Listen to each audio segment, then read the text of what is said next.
오늘 본문은 예수님의 사형 문제를 두고 빌라도와 유대인의 무리가 대립하는 것을 보여줍니다. 빌라도는 종교 지도자들과 관리들 그리고 일방 백성까지 불러 모으고 말합니다. 그는 이전 신문 과정에서 예수님께 죄가 될 만한 아무런 혐의점을 찾지 못했습니다. 특히 백성을 미혹하는 자라는 혐의는 예수님이 인정하지도 않았고 그 증거도 찾을 수 없었을 뿐만 아니라 그 자체가 로마법에 위반되는 혐의도 결코 아니었습니다. 15절 말씀처럼 헤롯이 예수님을 돌려보낸 사실 또한 그의 죄가 사형에 처할 만큼 중하지 않음을 증명한다고 빌라도는 주장합니다. 그래서 빌라도가 백성에게 제안하는 것은 때린 후에 놓아 주겠다는 것이었습니다. 참으로 이상합니다. 왜 죄가 없는데 때려서 놓아줍니까?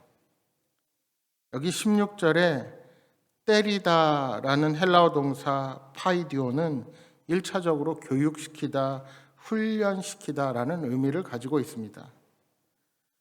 그러니까 교육의 목적을 위해 가하는 매질이나 채찍질을 의미한다고도 할 수 있습니다. 빌라도는 죄가 없다고 말하면서도 유대인들의 반발이 두려워서 그들의 눈치를 보며 예수님에게 태형을 가하겠다는 것입니다. 무고한 사람을 때리는 형벌이 부당하고 불합리한데도 총독은 군중들을 무마시키기 위해 태형을 감행하는 것입니다. 그런데도 군중들은 이미 이성을 잃고 소리를 지릅니다.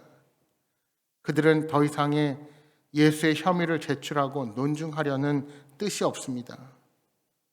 무조건 예수님을 없이 하라고 외치는 것입니다. 그러면서 예수님을 죽이는 대신 바라바를 석방해 달라고 요구합니다. 빌라도는 명절에 죄수 한 명을 방면하는 전통을 이용하여 예수님을 풀어주려고 했습니다. 그러나 빌라도의 예상과는 다르게 무리는 바라바를 풀어주라고 외치는 것입니다. 그들이 외치는 바라바는 살인과 반란의 죄를 저지른 범인이었습니다. 여러분, 반란죄는 유대 공회가 예수님을 고발한 죄목 중에 하나 아닙니까? 정말 반란을 꾀한 자, 거기다가 살인의 죄를 저지른 자를 풀어주고 오히려 아무 죄도 없는 예수님을 반란범으로 몰아서 처형을 요구한 것입니다. 만약 빌라도가 예수가 아무 죄도 없다고 하며 그냥 풀어주었다면 어떻게 되었을까요?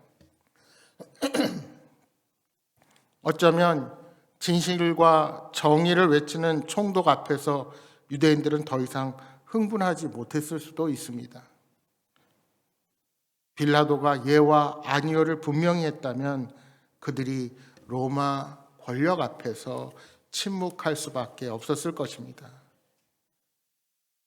그러나 빌라도의 타협안은 자충수가 되어서 군중들을 더욱 흥분시키게 된 것입니다. 결국 빌라도는 정의가 아닌 예루살렘의 치안과 안정 유지를 위해서 죄 없는 예수님을 처형하게 된 것입니다. 여러분, 여기서 우리가 생각해야 할 것이 한 가지 있습니다. 여론이 반드시 진리는 아니라는 것입니다. 남들이 다 옳다 하여도 진실은 얼마든지 왜곡될 수 있다는 사실입니다. 이것이 바로 우리 인간의 연약함이요, 한계요, 인간이 내린 판단은 온전할 수 없다는 사실을 알게 됩니다. 따라서 우리는 진리가 아닌 사람의 생각을 따라서 판단하는 어리석음이 없도록 늘 조심해야 합니다. 대통령 선거가 끝났습니다. 불과 1%의 차이도 나지 않는 표 차이로 대통령이 당선되었습니다. 그렇기에 더더욱 내가 뽑지 않는 사람이 선출된 것을 받아들이기 어려워하시는 분들이 계십니다. 그러나 중요한 것은 그 결과를 받아들이고 승복하고 국정을 잘 운영할 수 있도록 지켜보는 것이 더 중요합니다. 여러분, 그리스도인들은 이 땅의 주권은 하나님께 달려있다는 사실을 잊지 말고 늘 지도자들을 위하여 기도하는 자들이 되어야 합니다. 여러분, 끝까지 기도하십시오. 우리 인간의 판단은 불완전합니다. 우리가 의지해야 할 것은 사람이 아니라 역사하시는 하나님입니다. 사람을 맹신하지 말고 하나님께서 이 땅을 다스리시고 통치하신다는 믿음으로 각자의 자리에서 내가 해야 될 모든 역할을 성실하게 해 나가는 것이 그리스도인들의 바른 자세입니다. 우리들은 오직 하나님을 기쁘시게 하는 자가 되어야 합니다. 이제 예수를 풀어주려는 빌라도의 의도와는 다르게 오히려 군중들은 예수님을 십자가에 못 박으라고 큰 소리로 외칩니다. 결국 빌라도는 목소리가 큰 군중들을 이기지 못했습니다. 그들의 뜻에 굴복하여 예수님의 처형을 명령하는 것입니다. 여러분, 죄가 없는 예수님을 체포하여 십자가에 죽게 한 사건은 오늘날도 반복적으로 일어나고 있습니다. 지금도 우리들은 말씀을 통해 시시때때로 들려주시는 하나님의 음성을 무시하고 내 자신의 이익을 위해서 큰 소리를 내며 그릇된 길로 갈 때가 얼마나 많은지 모릅니다. 내 자신이 인생의 주인이 되어 하나님의 뜻을 묻지도 않고 인생의 중요한 결정들을 내 마음대로 내리는 것입니다. 그리고 그 일이 잘 안 되면 그때는 하나님을 원망하며 하나님이 어디 계시느냐고 항변합니다.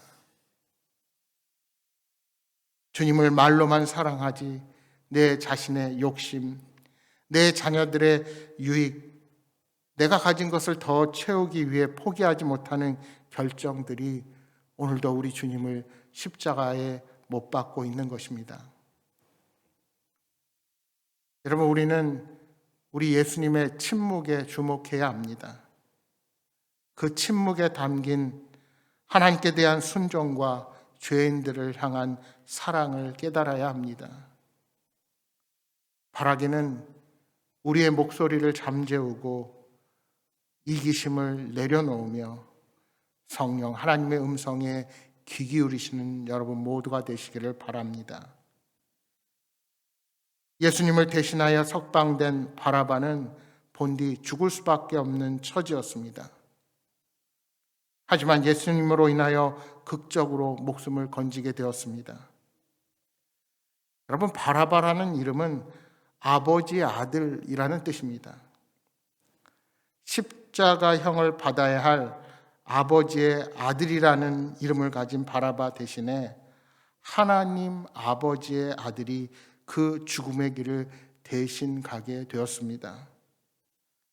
아니, 바라바처럼 죄로 인해 죽을 수밖에 없는 이 땅의 모든 아들과 딸들을 살리시려고 주님께서 친히 희생 제물이 되신 것입니다. 로마서 6장 23절에 말씀합니다. 죄의 삭은 사망이요 하나님의 은사는 그리스도 예수 우리 주 안에 있는 영생이니라. 성경은 우리 모든 인생이 바라바처럼 사형 선고를 받은 인생임을 말씀합니다. 본래 의로우신 하나님은 당신께서 정하신 뜻대로 모든 일을 하십니다. 여기에는 자비가 없습니다. 어떠한 항소심도 열리지 않습니다. 왜요? 완전 무결하게 죄의 대가가 확정된 것이기 때문입니다. 그렇게 저와 여러분은 본디 죄로 인해 사형 선고를 당했던 사람들입니다. 오직 예수님만이 우리에게 내려진 이 사형 선고를 철회하시고 영원히 죽을 운명에서 건지실 수가 있는 분이십니다. 아버지의 아들이라는 이름처럼 바라바가 하나님의 아들이신 예수님으로 인해 죽음에서 벗어나게 되었습니다. 또한 그 하나님의 자녀된 우리들도 그 동일한 은혜를 누리게 된 것입니다. 여러분, 대신 풀려난 바라바가 바로 저와 여러분입니다. 우리가 이 땅을 살아가면서 이 구원에 대한 감격과 기쁨을 추억할 뿐, 현재의 삶에서 복음으로 인한 그 진실한 감격을 잊고 살아가시지는 않으십니까? 우리가 본래 바라바처럼 죽음을 기다리던 죄인이었음을 망각하고 살아가는 겁니다. 바라기는 예수님의 십자가, 바로 우리를 죄와 사망에서 구원하셨다는 이 놀라운 사실 앞에서 다시 한번 무릎 꿇는 저와 여러분이 되시기를 소망합니다. 사랑하는 여러분, 예수님이 대신에 살리신 바라바가 바로 나였음을 고백하고 그 구원의 은혜를 전하며 기쁨 가운데 살아가시는 여러분 모두가 되시기를 주님의 이름으로 축복합니다.